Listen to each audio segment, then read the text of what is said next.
E20 पेट्रोलच्या सक्तीच्या वापराबाबत नागरिकांच्या समस्या, प्रश्न आणि प्रत्यक्ष अनुभव सरकारसमोर मांडण्यासाठी 14 ऑगस्ट रोजी पुण्यात महाराष्ट्र राज्यस्तरीय टाउन हॉल आयोजित करण्यात आला आहे.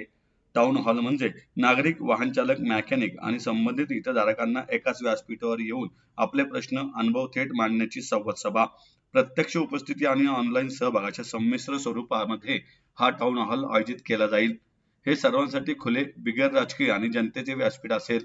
आज पुण्यात विजय कुंभार, डॉक्टर अभिजित मोरे, अमित मस्के, मुकुंद किर्दत, रविराज काळे, संजय कोणे, सुदर्शन जगदाळे आणि धनंजय बेनकर यांनी पत्रकार परिषदेत ही माहिती दिली. या टाउन हॉलमध्ये E20 मुळे वाहनांमध्ये समस्या आल्याचा अनुभव असलेले वाहनचालक, मेकॅनिक आणि इतर हितधारक आपले प्रत्यक्ष अनुभव, साक्षी आणि केस स्टडीज मांडणार आहेत.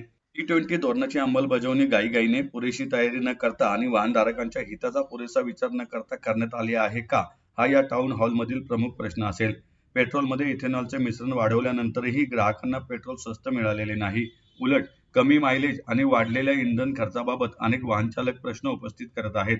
सरकारने प्युअर पेट्रोलचे दर 168 रुपयांपर्यंत नेले आहेत. यामुळे पुढील प्रश्नांची उत्तरे सरकारने द्यावीत अशी मागणी करण्यात आली. यामध्ये पेट्रोलमध्ये 20% इथेनॉल मिसळल्यानंतरही पेट्रोलच्या किमती कमी का झाल्या नाहीत? कमी मायलेजमुळे वाहनधारकांचा प्रत्यक्ष खर्च वाढत असेल तर त्याची जबाबदारी कोणाची? जुन्या वाहनांवर E20चा परिणाम काय होतो आणि त्यासाठी वाहनधारकांना कोणती मदत किंवा पर्याय उपलब्ध आहेत? पुरेशी तयारी आणि संक्रमणाचा कालावधी न देता E20ची अंमलबजावणी का करण्यात आली?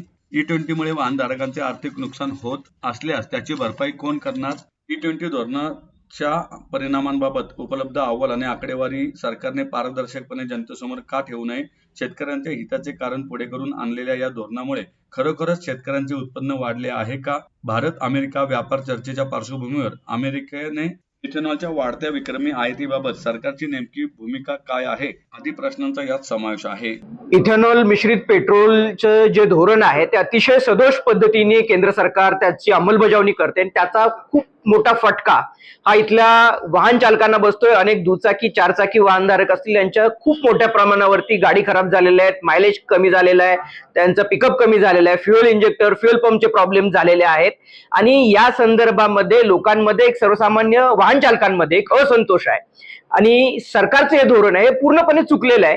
याच्या विरोधामध्ये लोकांना आपली मतं मांडण्यासाठी या ठिकाणी पुण्यामध्ये राज्यस्तरीय टाउन हॉल बैठकीचं आयोजन करण्यात आलं आहे. 14 ऑगस्ट 2026 रोजी दुपारी 1 वाजता पंडित जवाहरलाल नेहरू सांस्कृतिक भवन, घोले रोड, पुणे या ठिकाणी या टाउन हॉल बैठकीचं आयोजन केलेलं आहे. याच्यामध्ये अनेक वाहन चालक येऊन त्या आपल्या समस्या मांडणार आहेत, अनेक मेकॅनिक येऊन आपले त्यांचे जे अनुभव आहेत ते त्या ठिकाणी मांडणार आहेत. त्याचबरोबर काही अर्थतज्ञ आहेत, काही पेट्रोल पंप ओनर्स आहेत, त्याचबरोबर काही शेतकरी नेते आहेत, हे त्या ठिकाणी येऊन आपले जे मनोगत आहे त्या ठिकाणी मांडणार आहेत की हे धोरण हे ना शेतकऱ्यांच्या हिताचं आहे ना वाहन चालकांच्या हिताचं आहे आणि याच्यामध्ये पूर्णपणे इथल्या लोकांचा आणि अर्थव्यवस्थेचं मातेरं होणार आहे. म्हणून सरकारने या धोरणाचा पुनर्विचार करावा. आम्ही इथेनॉलच्या विरोधात नाही, परंतु ज्या पद्धतीने हे धोरण रोल आउट केलेलं आहे, अतिशय घाई गडबडीमध्ये धोरण रोल आउट केलंय, पुरेशी तयारी केलेली नाहीये आणि कुठंतरी अमेरिकन लॉबीच्या दबावाखाली येत इथेनॉल इम्पोर्ट करत हे धोरण या ठिकाणी रेटण्याचा जो प्रयत्न केला जातोय त्या विरोधामध्ये नागरिकांचा आवाज बळकट करण्यासाठी या टाउन हॉल बैठकीचं आयोजन करण्यात आलंय. लोक या टाउन हॉल बैठकीमध्ये ऑनलाईन पद्धतीने सुद्धा सहभागी होऊ शकतात. StopE20.com नावाची वेबसाईट आहे. या वेबसाईट वरती या टाउन हॉलचं डायरेक्ट प्रक्षेपण सुद्धा केलं जाणार आहे. त्यामुळे नागरिकांनी या टाउन हॉल बैठकीमध्ये सहभागी व्हावं असं आवाहन या ठिकाणी करण्यात येते.